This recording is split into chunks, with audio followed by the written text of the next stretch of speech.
성도 여러분 안녕하십니까? 또 한 주일 동안 주의 은혜 속에서 잘 지내셨는지 궁금합니다. 우리 기도 중에도 말씀하셨지만은 우리 배도연 하나님의 아들을 위해서 성도님께서 계속 기도해 주시기를 부탁을 드리고 의학으로 그 한계에 왔다고 하지만은 그러나 우리 하나님께서 어떤 또 자비를 베푸실지 우리가 모르겠습니다. 성도님께서 계속 기도해 주시기를 부탁을 드리겠습니다. 오늘은 에스겔서 그 5번째 시간으로 에스겔서 5장을 함께 공부하겠습니다. 그래서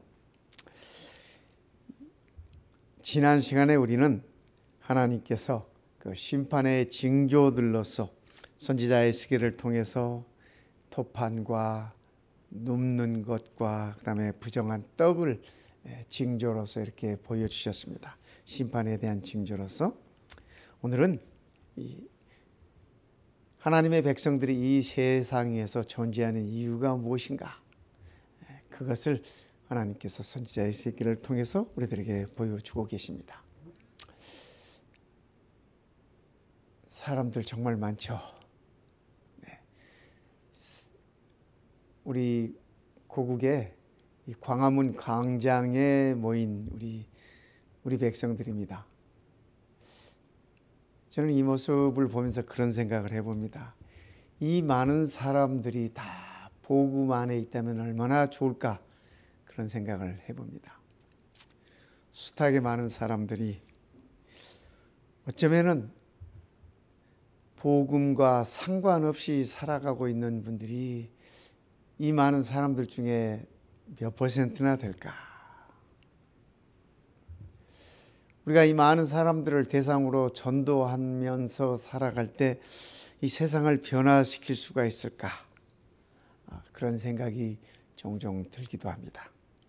또 우리가 이 땅에 살아가면서 우리가 보여주는 이 미약한 것들을 통해서 하나님의 역사가 어떻게 이루어질 수 있을까? 하나님의 구원의 계획이 어떻게 성취될 수 있을까 하는 그러한 생각들이 들어지기도 합니다. 오늘 하나님께서는 선지자 에스겔을 통해서 그의 백성들에게 하나님의 자녀로서 그리스도인으로서 세상에 존재하는 이유가 무엇인지를 우리들에게 일러주고 계십니다. 에스겔서 5장은 두 부분으로 나눌 수 있습니다. 첫째 부분은 칼의 예언이라고, 칼, 성경에는 삭도라고 표현하고 있습니다. 삭도, 칼의 예언을 말씀하고 계시고, 그 다음에 두 번째는 왜 이 유대 백성들이 하나님의 심판을 피할 수 없는지, 그 심판의 이유에 관해서 설명을 해주고 있습니다. 맨 먼저 삭도 예언을 한번 보겠습니다. 뭐라고 말씀하시는지. 성경은 이렇게 말씀하십니다. 인자야, 너는 칼을 취하여 삭도를 삼아. 여러분, 에스겔이 여기 말하는 인자가 에스겔이라고 하는 사실을 이제 우리가 알지 않습니까? 에스겔이 제사장 출신이었어요. 그렇죠? 그의 아버지도 제사장. 그래서 이 제사장으로서의 평생을 이렇게 봉사하면서 사역하면서 살아야 되는 사람입니다. 인자야, 너는 날카로운 칼을 취하여 삭도를 삼아. 이 삭도라고 하는 것은 머리를 밀 때랄지 수염을 밀 때랄지 사용하는 칼입니다. 내 머리털과 수염을 깎아서 저울에 달아 나누었다가 그 성읍을 에워싸는 날이 차거든, 예루살렘 성을 에워싸는 날이 차거든, 너는 터록, 이 머리털 말하는 겁니다. 머리털 3분의 1은 성읍 안에서 불사르고 3분의 1은 가지고 성읍 사방에서 칼로 치고 나머지 3분의 1은 바람에 흩어라. 내가 그 뒤를 따라 칼을 빼리라. 하나님께서 에스겔에게 이렇게 말씀하셨어요. 그러면서 너는 터럭 중에서 조금을 가져 내 옷자락에 싸고 또 그 가운데서 얼마를 가져 불에 던져 사르라. 그 속에서 불이 이스라엘 온 족속에게로 나오리라. 참 이상한 말씀을 하나님께서 하십니다. 제사장 에스겔, 제사장이 되기 위하여 준비하고 성장해온 에스겔에게 이 칼을 취하여 삭도를 삼으라, 머리털과 수염을 다 밀어버려라 라고 말씀하시는 이 말씀은 참으로 에스겔이 이해할 수 없는 말씀입니다. 이해하기 어려운 말씀입니다.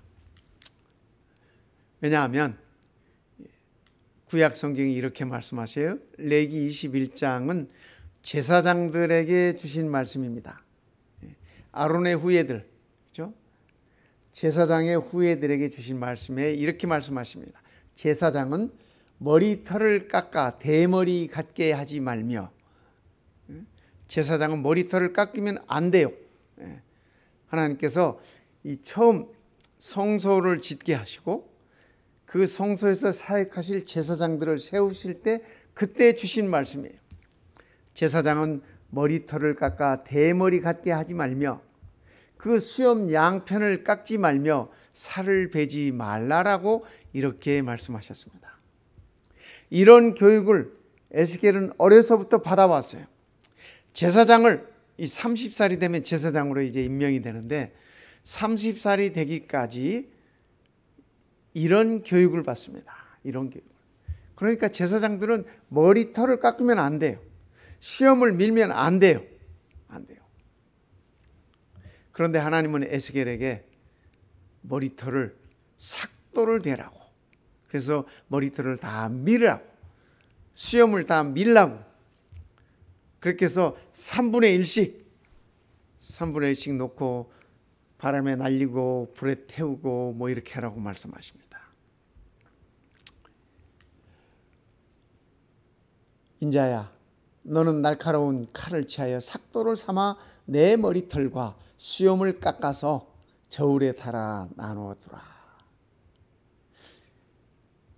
제사장 교육을 받은 에스겔은 하나님의 이 말씀을 참 이해할 수 없었습니다. 이해할 수 없었어요.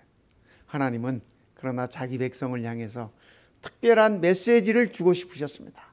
그래서 제사장 가문의 이 에스겔에게 하지 말아야 할 일을 지금 시키고 계시는 것입니다. 제사장이, 구약시대의 제사장이 머리털을 깎거나 수염을 깎을 때는 이런 경우에만 이 머리털을 깎거나 수염을 깎았습니다. 어떤 경우냐면요, 첫 번째, 자신이 하나님께로의 헌신에서 떠났거나 범죄했을 때, 내가 이제는 하나님 앞에서 더 이상 사역을 할 수가 없다, 하나님 앞에서 더 이상 헌신해서 봉사할 수 없다라는 판단이 섰을 때, 그리고 자신이 범죄함으로 하나님에게서 떠나 있다라고 생각이 들어질 때, 그때 하나님으로부터의 헌신에서 떠났다고 하는 표시로 그들의 이 머리털을 밀거나 수염을 밀었습니다. 두 번째는 하나님의 사역을 더 이상 감당할 수 없어서 후퇴할 때, 여기 후퇴라고 하는 말은 뒤로 물러서는 것입니다.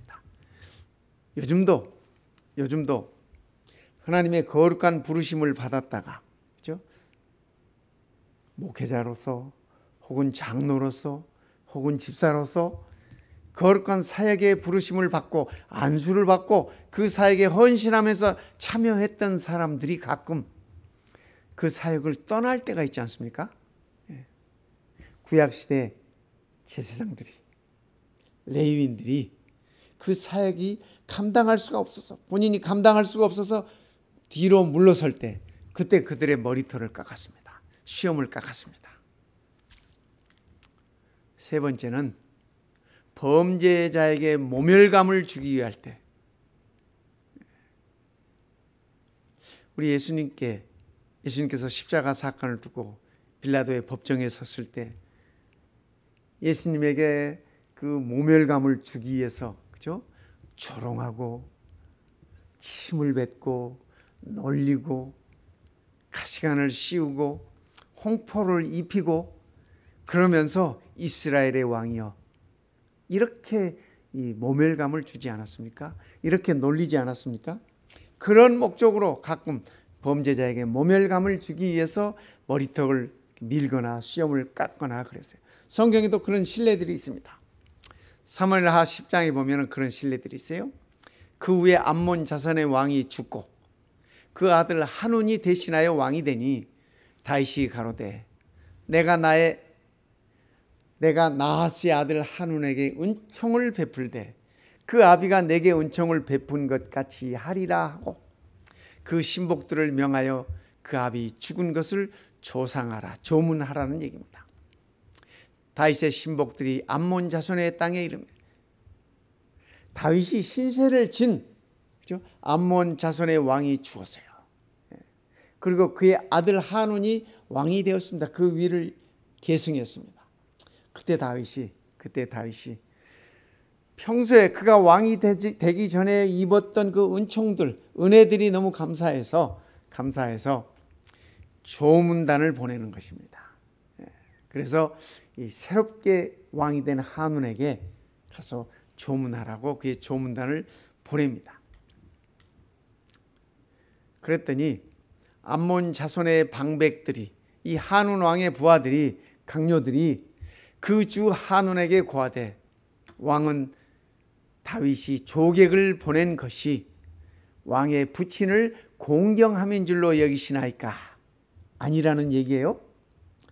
다윗이 그 신복을 보내 이 성을 엿보고 암몬 자손의 그 성을 엿보고 탐지하여 함락시키고자 함이 아니니까 착각하고 있어요. 다윗은 진심으로 한운 왕의 아버지에게 받은 그 은혜 때문에 조문을 보내고 그 은혜를 조금이라도 이렇게 갚고 싶었습니다. 그런데 사람이 그죠? 이 도둑이 재발절인다는 말이 있지 않습니까? 자기들이 약해. 다윗은 이미 강성한 나라가 됐어요. 이미 강성한 왕이 됐어요. 그래서 그들 스스로 다윗 왕에 보내는 그 조문객을 향하여 그를 보면서 왕에게 그렇게 얘기하는 것입니다. 왕이시여, 다윗 왕이 우리를 정말 선친에 대한 이 조문을 위해서 이 조객들을 보낸 것이 아니고 우리나라를 이 정탐하려고 조문객을 보내서 결국은 우리를 몰락시킬 것입니다. 그렇게 조언을 했어요. 그래서 한운이 자기 부하의 그 얘기를 듣고 한운이 다윗의 신복들을 잡아 조문원 그 조객들을 잡아서 그 수염을 절반을 깎아버렸어요. 이것은 정말 극도의 모멸감을 주는 것입니다. 그 의복의 중동 볼기까지 자르고 옷을 자르고 돌려보냈습니다. 나중에 이 암몬 자손이 이 행동으로 인해서 대가를 치릅니다. 결국은 다윗과의 전쟁에서 참 처참하게 패하는 그러한 결과를 얻습니다. 그때 다윗이 보낸 그 조객들을 잘 환영하고 감사히 받고 이렇게 했더라면 그들이 다윗의 군대에 멸망을 당하는 그러한 큰 민족적 비극은 없었을 것입니다. 어쨌든 시험을 밀어버리는 것, 머리를 밀어버리는 것, 이런 것들은 모멸감을 주는 그러한 행동들이었습니다. 머리를 밀고 털을 밀어서 수염을 밀어서 3분의 1은 불사르고 3분의 1은 성읍 사방에서 칼로 치고 3분의 1은 바람에 흩으라고 말씀하셨습니다. 이 말씀은 하나님의 백성들에게 어떤 모양으로 심판이 이르러 것인가, 그것을 하나님께서 지금 예시해 주고 계시는 것입니다. 모두가 다 어려움을 겪을 것이다. 3분의 1은 불타서 없어질 것이고 3분의 1은 칼에 맞아서 사라질 것이고 그리고 3분의 1은 바람에 다 흩어지는 것입니다. 바벨론으로 흩어지고 예루살렘에 남아서 흩어지고 굶주림에 흩어지고, 우리가 디아스포라라는 말을 하지 않습니까? 디아스포라. 수세기 동안, 수천 년 동안 유대인들은 세계 각지에 흩어져 살았어요. 흩어져. 그렇죠?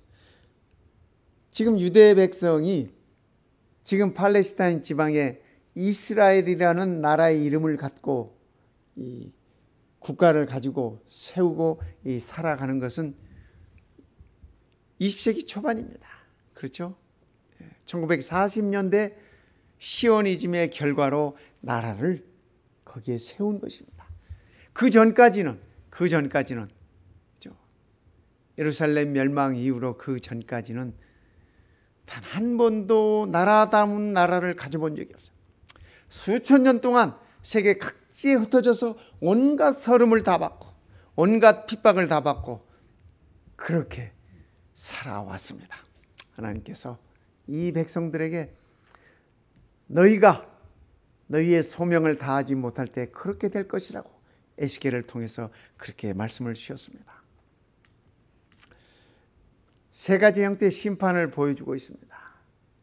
어떤 주석가들은 이것을 세 가지 단계의 심판이라고도 표현합니다. 그러나 세 가지 형태의 심판이 되었던, 세 가지 단계의 심판이 되었던 메시지는 동일합니다. 메시지는 동일해요. 불과 칼과 바람으로 표현하고 있습니다. 에스겔서 5장에서 말입니다. 그렇죠? 에스겔서 5장 10절에 보면 이렇게 말씀하십니다. 그리한즉 너희 중에서 아비가 아들을 먹고 아들이 그 아비를 먹으리라. 성도 여러분, 요즘 우리가 이런 모습을 보십니까? 그죠? 요즘 이런 모습을 우리가 보지 못합니다. 아마 지금 전쟁 중인 우크라이나도 이런 상황은 아닐 것이라고 얘기해 줍니다. 그들이 많은 농사진 곡식들을 다 빼앗기고, 그죠?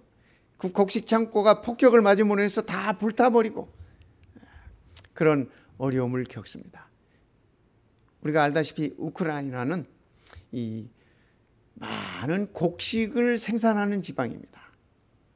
세계 많은 백성들이 그 곡식을 먹고 살아갔습니다. 그런데 지금 전쟁 때문에 그 곡식 제공을 받지 못해요. 그래서 많은 나라들이 곡식값이 뛰어오르고 그러는 것들을 우리가 볼 수 있습니다. 그렇다 할지라도 아버지가 아들을 잡아먹고, 그죠? 아들이 그 아버지를 잡아먹는 그러한 처참한 모습들은 보이지 않았어요. 그런데 이스라엘은, 그죠? 이 유대 민족들은 그런 일을 당했어. 성경에도 그러한 일들이 이렇게 기록되어 있지 않습니까? 참 얼마나 비참합니까? 그죠? 오죽했으면, 그죠? 차라리 아버지가 죽고 말지 아들을 잡아먹어요? 그죠? 아들이 그냥 죽고 말지 아버지를 잡아먹어요? 참 우리가 상상할 수도 없는 처참한 모습인 것을 우리는 여기서 볼 수 있습니다. 내가 기근과 악한 짐승을 너희에게 보내어 외롭게 하고 너희 가운데 온역과 살육으로 행하게 하고 또 칼이 너희에게 임하게 하리라. 이 백성들이 하나님께서 미리 알려주신 이런 그 심판의 메시지들을 선지자 에스겔을 통해서 주어지는 이러한 기별들을 끝내는 거절함으로 인해서 이 백성들이 끝내는 이 아픔들을 다 당한 것입니다. 끝내는 이 고통들을 다 당한 것입니다. 끝내는 이 심판들을 다 당했던 모습을 우리는 성경을 통해서 들여다볼 수 있습니다. 두 번째, 이 5장에서는 하나님의 백성들이 왜 이런 심판을 받아야 하는지 그 이유를 설명하고 있습니다. 오늘 우리는 그 이유 속에서 혹시 우리들의 모습은 없는지 한번 살펴보면 좋겠습니다. 심판의 이유를 첫째로 에스겔서 5장에서는 이렇게 말씀하십니다. 하나님의 백성으로서 그들의 소명을 다하지 못했기 때문이라고. 어떤 소명이었을까요? 말씀해서 보겠습니다. 주 여호와께서 가라사대 이것이 곧 예루살렘이라. 지금 하나님께서는 예루살렘의 멸망에 관해서 지금 이 말씀을 주고 계시는 것입니다. 내가 그를 이방인 가운데 두어 열방으로 둘러 있게 하였거늘. 하나님께서 당신의 자녀들로 한 국가를 만드시고 나라를 세우시고 그 나라를 열방 가운데 두셨다고 말씀하셨습니다. 그러니까 예루살렘을 중심으로 해서 많은 이방 나라들이 둘러 있었습니다. 그렇게 하나님께서 둘러 있게 하였거늘 그가 예루살렘이 하나님의 백성들이 그 말입니다.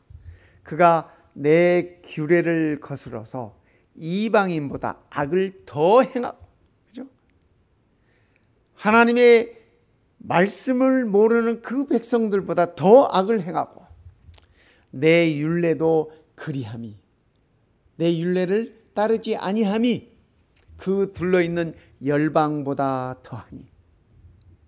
하나님은 이 백성들을 열방 중에 두실 때에는 열방에 빛이 되라고 두셨어요. 하나님의 백성들의 나라를 통해서 열방들이, 이방들이 하나님의 기별을 받아들이고 구원받을 수 있도록 하기 위해서 하나님의 나라를 두셨습니다. 그런데 어때요? 하나님을 모르는 저 이방인들보다 더 악하게 살아. 하나님을 모르는 저 백성들보다 더 하나님의 말을 안 들어요. 하나님께서는 이유를 그렇게 말씀하고 계십니다. 이 백성들의 심판의 이유를 그렇게 설명하고 있습니다. 이방 가운데 두신 뜻을 깨닫지 못하고 그 사명을 다하지 못했다고 하는 사실, 그렇죠? 그들처럼 악을 행하는 것이 아니라 그들보다 더 악을 많이 행하고 그들보다 더 하나님의 말씀을 듣지 않는 이 백성, 그래서 하나님의 심판이 일어났다고 하나님께서는 그렇게 말씀하고 계시는 것입니다. 예수님께서 말씀을 나눠주실 때 이렇게 말씀하셨습니다. 너희는 세상의 빛이라. 이같이 너희 빛을 사람 앞에 비치게 하여 저희로 너희 착한 행실을 보고, 여기 저희는, 그죠? 저희는 어둠 중에 있는 백성들을 얘기합니다. 그렇죠? 하나님의 복음을, 하나님의 천국 복음을 알지 못하는 자들을 얘기합니다.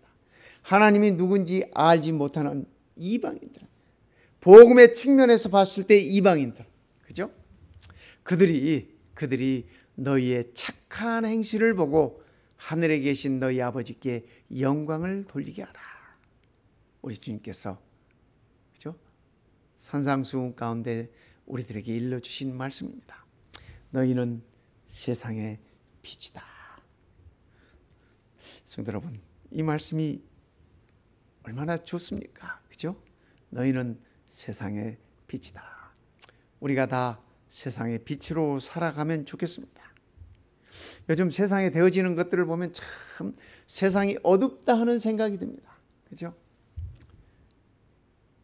전염병이 만연하고 사고들이 많이 일어나고 하나님의 백성이든 하나님의 백성이 아니든 다 이 백성들이 고통 중에 있고, 이 모든 것들이 우리가 사는 이 세상을 어둡게 만드는 것들입니다.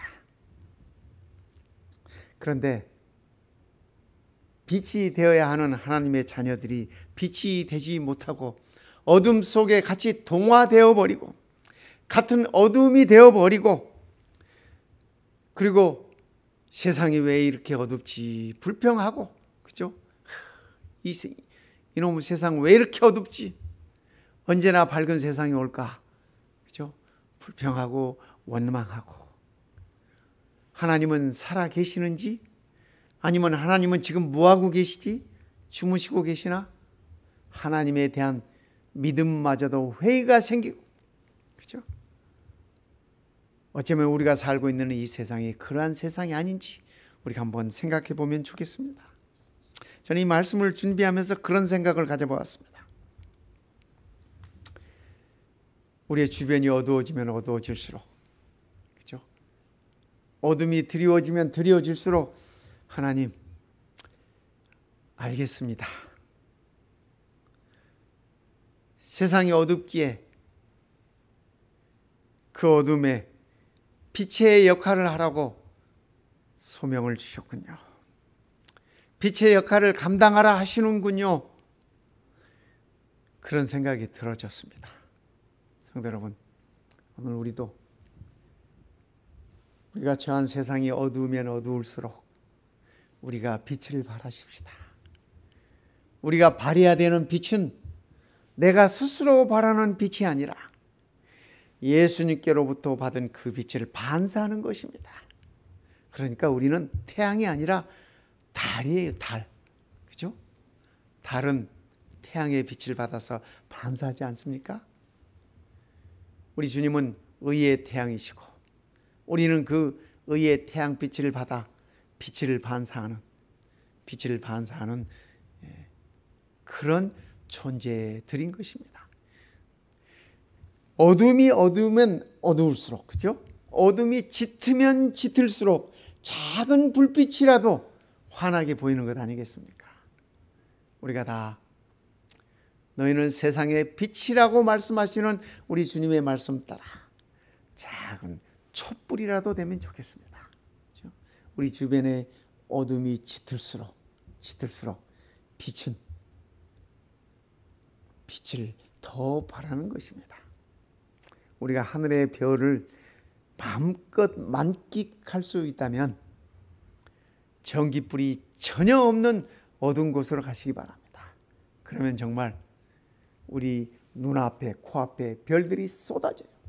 왜 그래요? 어둡기 때문에 그렇습니다. 우리가 살고 있는 이 세상 참으로 어두운 세상입니다. 우리 주님께서 말씀하십니다. 내가 예루살렘을 열방 가운데 두었다. 그 이유는 빛을 발하기 위해서. 빛을 발하라.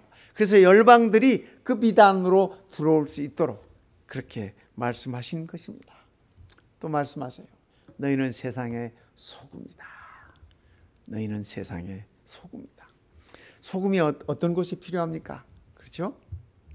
소금은 썩을 가능성이 있는 곳에 필요한 것이 소금이에요.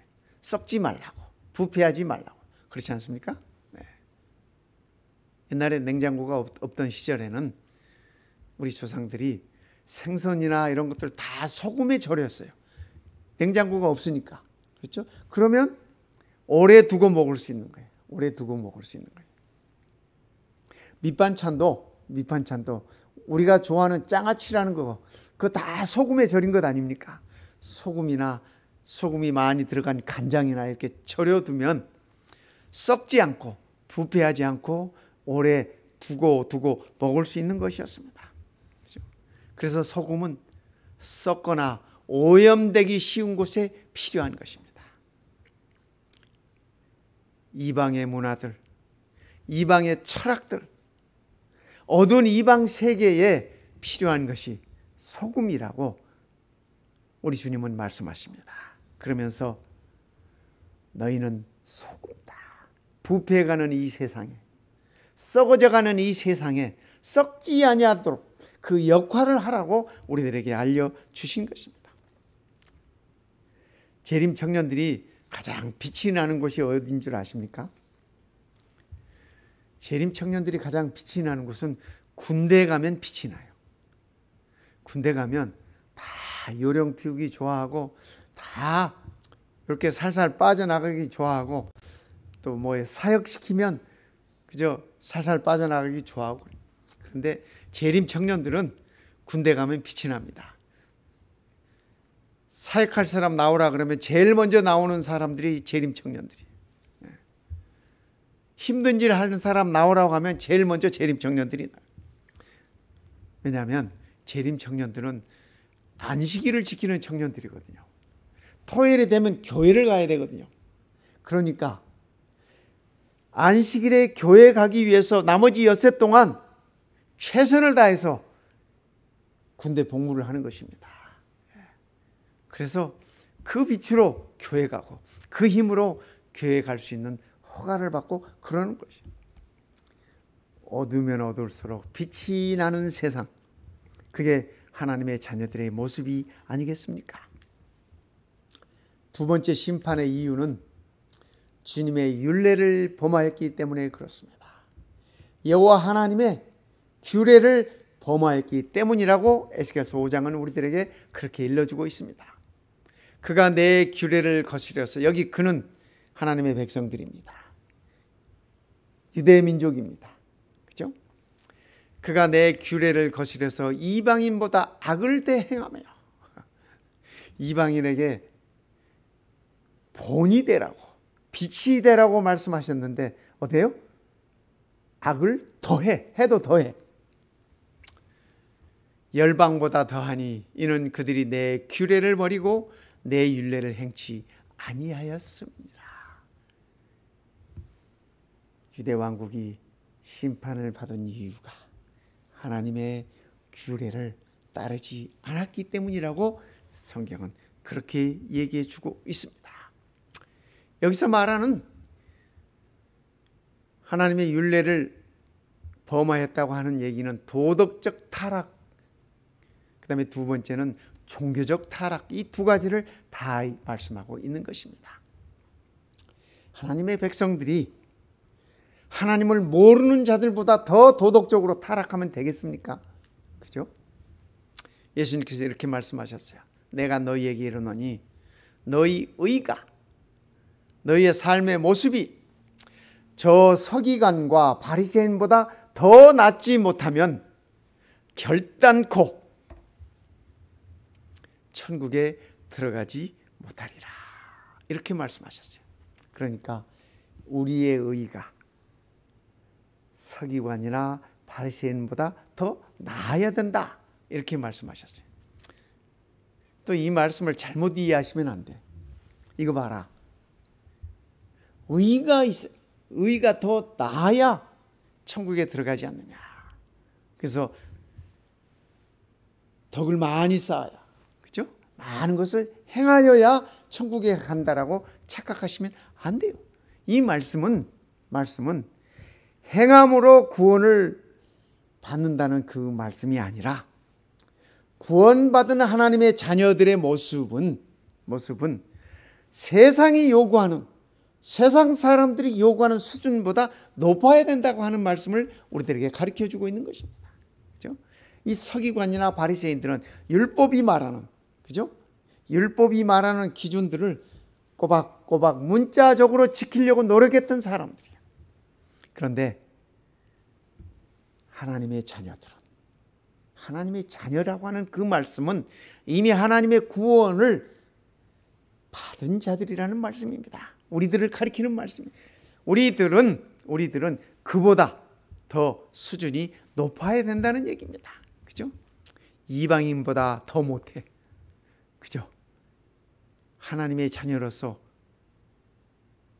안 된다는 말씀입니다. 그렇죠? 구원받은 하나님의 자녀로서 그것은 아니라고 하는 얘기입니다. 그보다 더 나아야 된다고 하는 얘기.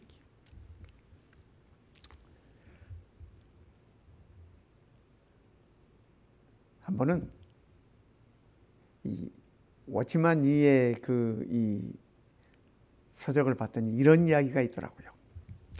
어느 날 그 목사님이 길 가다가 장로님 한 분을 만났습니다. 자기 교회 장로님이에요. 삽을 들고 가는데 씩씩거리면서 얼굴이 벌게져 가지고 금방 그 삽으로 한 사람 잡을 것 같은 그러한 모습으로 가는 겁니다. 그래서 목사님 물었어요.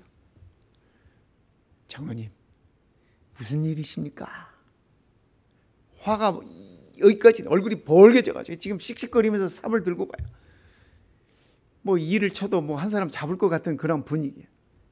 그랬더니 그 장로님이 씩씩거리면서 하시는 말씀이, 우리 논이 있는데 그 아랫논에 내가 우리 논에 물을 대놓으면 꼭 논두렁을 이렇게 터가지고 아랫논 주인이 물을 다 빼가는 거예요. 한 번은 참았대. 왜? 장로니까. 한 번은 참았대요. 두 번도 참았대요. 왜? 그리스도인이니까. 그런데 세 번째 또 그러더라는 거예요. 그래서 이분이 이제 자기 본성이 나오는 겁니다. 이 사람이 성질 날 때 보면 본성을 알아요. 좋을 때는 아무도 몰라. 그렇죠? 그래서 이제는 그만두지 않으리라. 삽을 들고 지금 아랫주인 만나러 가는 겁니다. 목사님이 이 장로님을 그냥 보내면 안 될 것 같아. 일 치를 것 같아. 그래서 그 장로님께 그렇게 얘기했답니다. 장로님, 그리스도인은 선한 것 이상을 하는 것이 그리스도인입니다 라고 말해요. 그랬더니 이 장로님은 뭔 말인지 못 알아들어. 무슨 말인지 못 알아들어. 그래서 목사님이 그 장로님께 이렇게 얘기했답니다. 장로님, 이번에 물을 댈 때는 아예 아랫논에 논둑을 터놓고 물을 대십시오. 아랫논에 물이 다 채워지고 난 다음에 장로님의 논에 이 물을 채우십시오. 그렇게 얘기를 해줬대요. 그 장로님이 그리스도인은 선한 것 이상을 해야 된다고 하는 그 말씀이 무슨 말씀인지 이해를 하셨어요. 그래도 참 훌륭한 장로님 아닙니까? 어떤 장로님 같으면 목사님 무슨 말도 안 되는 소리를 하십니까 하고 그 삽 들고 쫓아갔을지도 몰라. 그런데 그 장로님은 목사님 말씀대로 순종하셨답니다. 그리스도인은 선한 것 이상을 하는 것이다.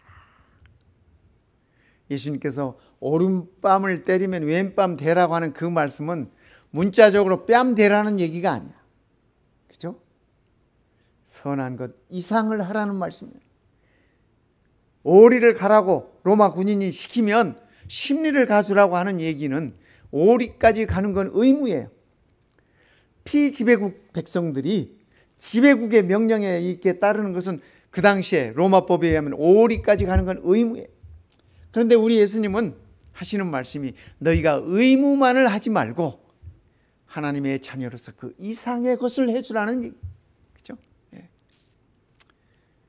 서기관과 바리새인보다 더 나아야 된다고 하는 말씀은 바로 그런 말씀인 것입니다.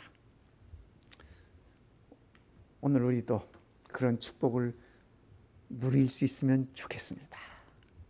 그러므로 나 주 여호와가 말하노라. 내가 나의 삶을 두고 맹세하노니, 하나님께서 그분의 삶을 두고 맹세하시면서 하시는 말씀이 네가, 여기 너는 예루살렘을 향하여 하시는 말씀입니다. 유대 백성들을 향하여 하시는 말씀입니다. 네가 모든 미운 물건과 모든 가증한 일로 내 성소를 더럽혔으니. 하나님의 거룩한 성소에는 가증한 것들을 가지고 들어오면 안 돼. 그런데 이 백성들이 그렇게 했어요. 그렇게 했어요. 유다가 멸망하기 전까지. 하나님의 성소를 더럽혔습니다. 그죠? 그랬기 때문에 나도 너를 아껴 보지 아니하며 긍휼을 베풀지 아니하고 미약하게 할 것이다 라고 그렇게 말씀하셨습니다. 종교적 타락입니다.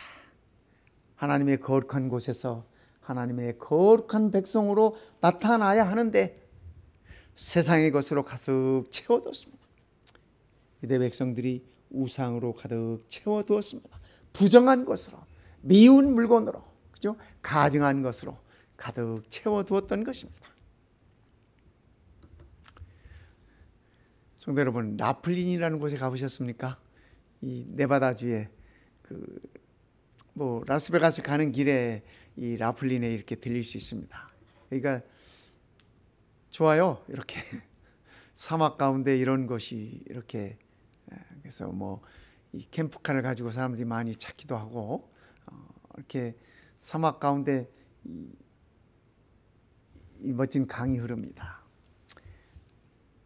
제가 한번 이 전에 사역하던 교회에서 우리 어른들을 모시고 이 라스베가스 가는 도중에 라플린에서 하룻밤 잤습니다. 근데 이제 라플린에 이제 성도님들을 데리고 어떤 식당을 찾았습니다. 한국 음식 점을 찾았어요.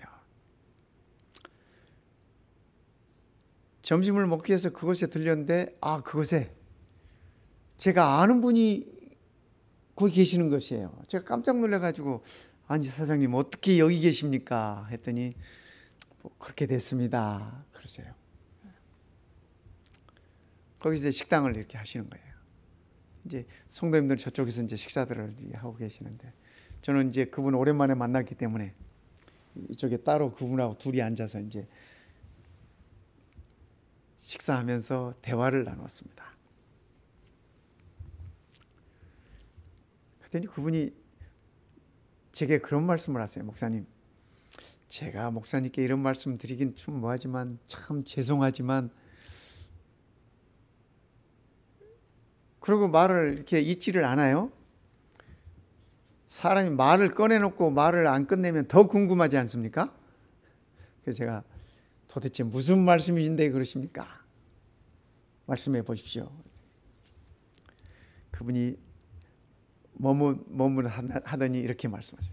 목사님, 정말 죄송한데 솔직히 우리 재림교인들 이렇게 마음에 안 듭니다. 제가 깜짝 놀랐어요. 재림교회 목사님 나한테 재림교인들이 마음에 안 든다니. 그래서 도대체 왜 그렇습니까? 그랬더니 제가 식당 주인으로서 이렇게 얘기하는 겁니다. 무슨 얘기입니까? 했더니 재림교인들 식당에 오면 밥을 많이 먹는데 그래서 밥을 더 달라고 그러고 밥을 많이 먹는데요. 근데 뭐 밥 많이 먹는 거 좋대요. 근데 식당에 오면 요구하는 것들이 많대. 그분 설명이 그래. 그래서 뭘 그렇게 많이 요구합니까? 그랬더니 뭐는 빼라, 이거는 가져가고 대신 다른 거 주라, 뭐 이거 바꿔주라. 아니 음식이 나와서 안 먹는 거면 그냥 안 먹으면 됐지. 굳이 바쁜데 사람 불러가지고 뭐 이건 가져가라, 뭐 대신 다른 거 갖다 주라. 참 표현은 안 하지만 속으로 승질 난대요. 바빠 죽겠는데 일손은 딸리는데. 그러면서 또 불평은 또 많대. 불평은 많대. 제가 할 말이 없었어요. 계속 가슴이 뜨끔뜨끔. 그러면서 끝으로 그분이 하시는 말씀이, 그런데요, 매상은 제일 안 올라요. 기껏해야 비빔밥 먹고 고기도 안 먹고 뭐 고기라도 먹어줘야 매상이 올라갈 거 아닙니까? 근데 매상은 안 오르는데 일손은 제일 많이 가고 손은 제일 많이 가고, 그래서 솔직히 싫대요. 식당에 들어오는 거, 단체 손님 들어오는 거 반갑지 않대요. 반갑지 않대요. 제가 그 얘기 듣고 참 부끄러웠습니다. 부끄러웠어요. 저도 가끔 그런 적이 있거든요. 식당에 가서. 그죠? 그런 적이 있거든요. 제가 그 다음부터 식당에 들어가서 다시는 그런 얘기 안 합니다. 그냥 제가 못 먹는 거 있으면 그냥 조용히, 제가 안 먹으면 되는 거잖아요. 그죠? 젓가락 거기 안 가면 되는 거잖아요. 성도 여러분, 우리 명심합시다. 명심합시다. 빛이 되어야 되잖아요, 우리가요. 그죠? 빛이 되어야 해요. 소금이 되어야 해요. 이방인보다 적어도 이방인보다 나아야 돼. 그런데 이방인보다 더 못하다가 그러면 우리가 심판을 피할 수 없어요. 그렇지 않습니까? 우리 하나님의 메시지가 그래요. 오늘 에스겔 5장에서의 메시지가 그런 겁니다. 그런 거예요. 우상이 별겁니까? 그죠? 우상이 꼭 무슨 이렇게 조각을 만들어 놓고 신상을 만들어서 우상이 아니라 하나님과 나 사이에 있는 모든 것은 우상이에요. 그것이 물질이 되었던, 그죠? 그것이 어떤 정욕이 되었던, 그것이 어떤 쾌락이 되었던, 그것이 어떤 돈이 되었던, 무엇이 되었던, 때로는 그것이 우리의 자녀들이 되었던, 무엇이 되었던, 내가 하나님께 나아가는데 장애가 되는 것, 그것은 우상이라고 하는 사실입니다. 성도 여러분, 그러니까 오늘 이 안식일 우리가 다시 한번 말씀에 깊이 생각해 보십시다. 그래서 내가 하나님께 나아가는데 장애가 되는 것이 있다면 그것이 무엇이 되었든지 간에 성령 하나님의 도우심을 구하면서 그것을 하나씩 하나씩 제거해 나아가십시다. 나의 시선을 하나님에게서 멀어지게 하는 것이 있다면 그것이 곧 우상인 것입니다. 그렇죠? 우리의 시선을 하나님께 고정시킬 수 있고, 그렇죠? 내가 믿음의 발걸음을 하나님께로 한 걸음씩 한 걸음씩 옮겨감에 있어서 장애가 된다. 내 바지가랭이를 잡는 것이 있다면, 그죠? 그것이 우상이라는 사실을 우리가 기억하면서 이런 모든 것들을 우리가 다 성령의 도우심을 받아서 제거하십시다. 그래서 정말 우리가 하나님의 백성으로서, 하나님의 자녀로서 하나님은 우리를 열방 가운데 두셨습니다. 우리 마운틴뷰 교회를 이 열방 가운데 두셨어요. 그렇죠? 우리 주변에 이방인들이 있습니다. 복음을 알지 못하는 자들이 있습니다. 그래서 우리가 우리의 삶으로 빛이 되어서 그들에게 아름다운 모습을 보여주고, 그들에게 내가 믿는 하나님, 내가 믿는 예수님의 아름다운 모습을 나누어 줄 수 있다면, 우리는 이 땅에 심어진 마운틴뷰 교회 이 베이 에어리에 우리를 살게 하신 하나님의 목적이 우리의 삶 속에서 이루어진다고 하는 사실입니다. 성도 여러분, 오늘의 안식일 가장 행복한 안식일 되시기 바랍니다. 우리 주님 때문에 가장 감사하는 안식일, 가장 찬양할 수 있는 아름다운 안식일 되시기를 이 시간에 간절히 바랍니다. 기도드리겠습니다. 우리 아버지 하나님, 우리의 연약함을 용서하여 주시옵소서. 우리는 입으로는 하나님의 자녀라고 하지만 우리의 삶은 이방인보다 더 못된 삶을 살았습니다. 이방인보다 더 악한 삶을 살았습니다. 이방인보다 더 주의 성전을 더럽혔습니다. 우리의 잘못을 용서하여 주시옵소서. 아버지 하나님의 심판이 이르러 오기 전에 우리가 하나님의 자녀의 모습을 회복하게 하시고 참된 믿음을 소유하게 하셔서 아버지의 심판날 구원의 자녀의 모습으로 설 수 있도록 축복하여 주시옵소서. 성령 하나님, 우리를 이끌어 주시옵소서. 이제는 하나님의 자녀의 모습을 회복하게 하시고, 이제는 열방 가운데서 빛이 되고 소금이 될 수 있도록 우리를 이끌어 주시옵소서. 오늘 이 안식일 주께서 우리 모든 성도들을 기억하여 주시고 모든 가정마다 축복하여 주시고, 오늘 이 안식일이 주께서 약속하신 축복으로 충만한 우리 모든 성도들의 행복한 안식일이 되도록 축복하여 주시옵기를 우리 주님 예수님의 이름으로 간절히 기도드리옵나이다. 아멘.